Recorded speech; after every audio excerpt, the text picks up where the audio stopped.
Hello friends. स्वागत है आपका हमारे यूट्यूब चैनल आर के हिंदी कहानियों में। आज की कहानी है एक रिश्ता प्यारा सा। अरे रमन जी, सुनिए, जरा पिछले साल की रिपोर्ट मुझे फॉरवर्ड कर देंगे, कुछ काम था।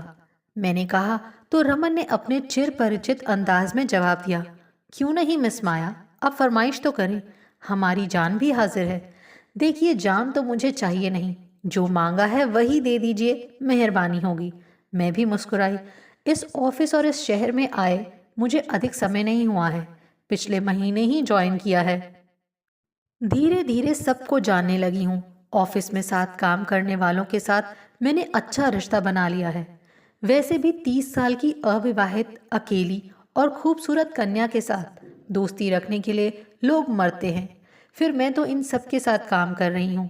8 घंटे का साथ है। मुझे किसी भी चीज़ की ज़रूरत होती है तो सहकर्मी तुरंत मेरी मदद कर देते हैं। अच्छा ही है, वरना अनजान शहर में अकेले रहना आसान नहीं होता।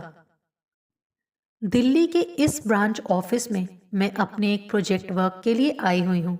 2-3 महीने का काम है, फिर अपने शहर जयपुर वाली ब्रांच में चली जाऊंगी। इसीलिए ज़्यादा सामान भी नहीं लेकर आई हूँ। मैंने लक्ष्मी नगर में एक कमरा का घर किराए पर ले रखा है। बगल के कमरे में 2 लड़कियां रहती हैं, जबकि मेरे सामने वाले घर में पति पत्नी रहते हैं। शायद उनकी शादी को ज़्यादा समय भी नहीं हुआ है। पत्नी हमेशा साड़ी में दिखती है। मैं सुबह सुबह जब भी खिड़की खोलती हूँ तो सामने वो लड़का अपनी बीवी का हाथ बटाता हुआ दिखता है। कभी कभी वो छत पर एक्सरसाइज करता भी दिख जाता है। उसकी पत्नी से मेरी कभी बात नहीं हुई, मगर वो लड़का 1-2 बार मुझे गली में मिल चुका है। काफी शराफत से वो इतना ही पूछता है, कैसी हैं आप, कोई तकलीफ तो नहीं यहाँ? जी नहीं, सब ठीक है, कहकर मैं भी आगे बढ़ जाती। इधर कुछ दिनों से देश में कोरोना के मामले सामने आने लगे हैं। हर कोई एहतियात बरत रहा है। बगल वाले कमरे की दोनों लड़कियों के कॉलेज भी बंद हो गए। दोनों अपने अपने शहर लौट गईं।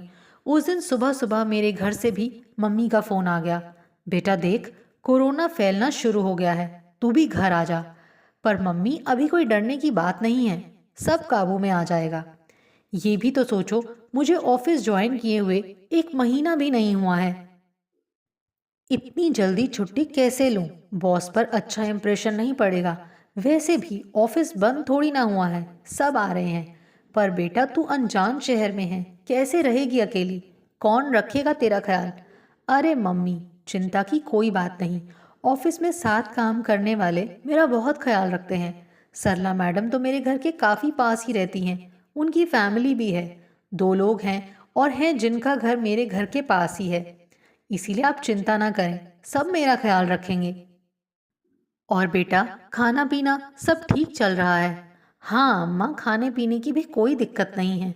मुझे जब भी कैंटीन में खाने की इच्छा नहीं होती तो सरला मैडम या दिवाकर सर से कह देती हूँ, वो अपने घर से मेरे लिए लंच ले आते हैं। मम्मा डोंट वरी, मैं बिल्कुल ठीक हूँ। गली के कोने में ढाबे वाले रामू काका भी तो हैं, मेरे कहने पर तुरंत खाना भेज देते हैं। मम्मा, कोरोना ज्यादा फैला तो मैं घर आ जाऊंगी, आप चिंता मत करो। उस दिन मैंने माँ को तो समझा दिया था कि सब ठीक है, मगर मुझे अंदाजा भी नहीं था कि 3-4 दिनों के अंदर देश में अचानक लॉकडाउन हो जाएगा और मैं इस अनजान शहर में एक कमरे में बंद होकर रह जाऊंगी। न घर में खाने पीने की ज़्यादा चीज़ें हैं और ना ही कोई रेस्टोरेंट ही खुला है। मैंने सरला मैडम से मदद मांगी तो उन्होंने भी टका सा जवाब दे दिया, देखो माया, अभी तो अपने घर में ही खाने की सामग्री कब खत्म हो जाए पता नहीं। अभी ना तुम्हारा घर से निकलना उचित है और ना हमारे घर में ऐसा कोई है जो तुम्हें खाना देकर आए। I am sorry. It's okay, बस इतना ही कह सकी थी मैं। इसके बाद मैंने दिवाकर सर को फोन किया तो उन्होंने उस दिन तो खाना लाकर दे दिया, मगर साथ में अपना एक्सक्यूज भी रख दिया कि माया, अब रोज मैं खाना लेकर नहीं आ सकूंगा। मेरी बीवी भी तो सवाल करेगी ना। जी, मैं समझ सकती हूँ। मुझे उनकी उम्मीद भी छोड़नी पड़ी। अब मैंने रमन जी को फ़ोन किया, जो हर समय मेरे लिए जान हाजिर करने की बात करते रहते थे। उनका घर भी लक्ष्मी नगर में ही था। हमेशा की तरह उनका जवाब सकारात्मक आया। शाम में खाना लेकर आने का वादा किया। रात हो गई और वो नहीं आए। मैंने फ़ोन किया तो उन्होंने फ़ोन उठाया भी नहीं और एक मैसेज डाल दिया, सॉरी माया, मैं नहीं आ पाऊंगा।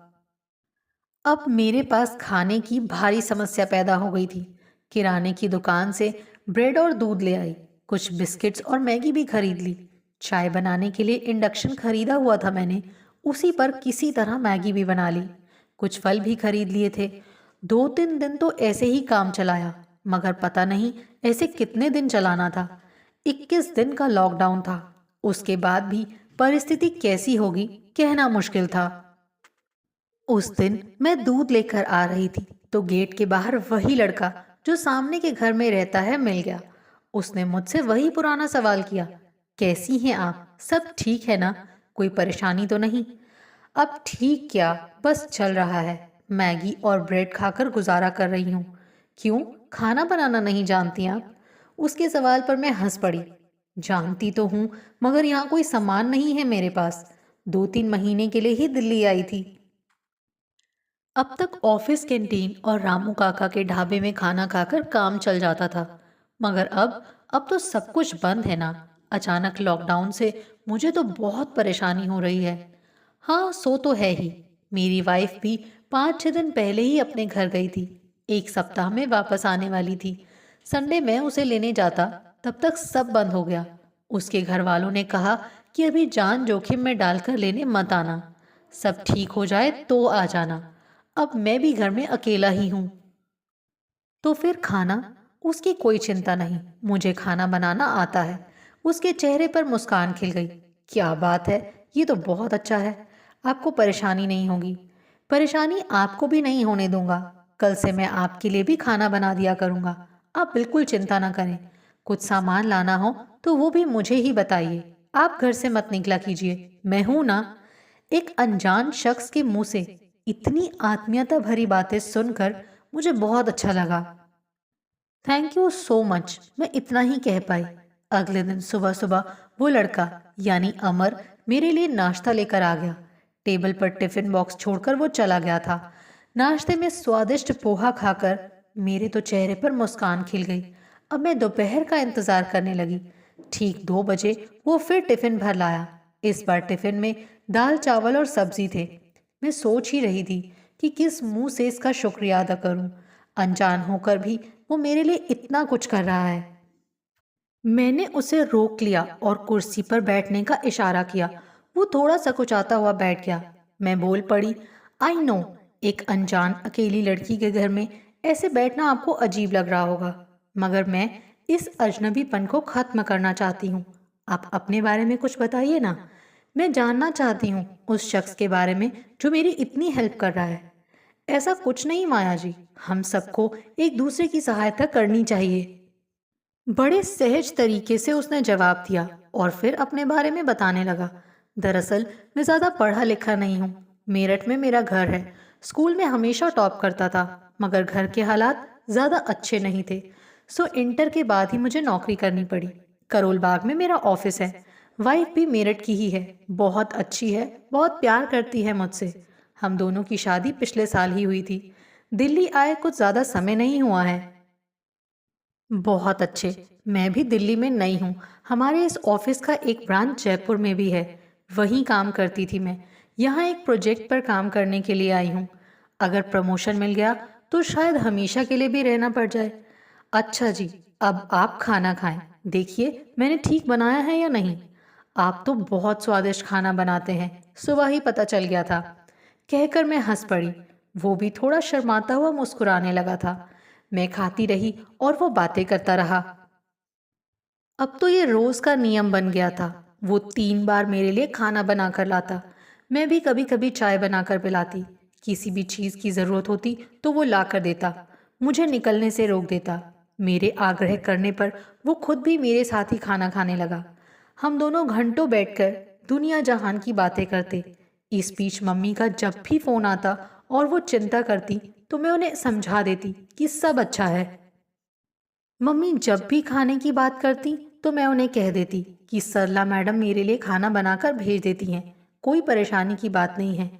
इधर अमर की वाइफ भी फोन करके हालचाल पूछती उसका।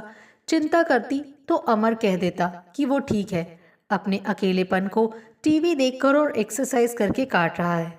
हम दोनों घर वालों से कही गई बातें एक दूसरे को बताते और खूब हंसते। वाकई इतनी विकट स्थिति में अमर का साथ मुझे बहुत मजबूत बना रहा था। यही हाल अमर का भी था। इन 15-20 दिनों में हम एक दूसरे के काफी करीब आ चुके थे और फिर एक दिन हमारे बीच वो सब हो गया जो उचित नहीं था।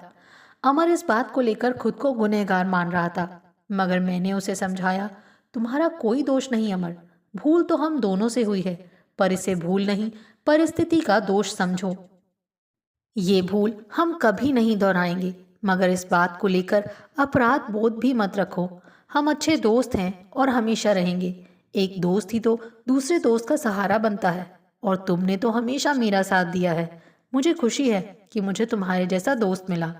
मेरी बात सुनकर उसके चेहरे पर भी तनाव की रेखाएं गायब हो गईं और वो भी मंद मंद मुस्कुराने लगा। आपको हमारी ये कहानी कैसी लगी, प्लीज़ कमेंट करके ज़रूर बताइए। अगर आप इस चैनल पर नए हैं तो इसे सब्सक्राइब करें और शेयर करें। Thank you.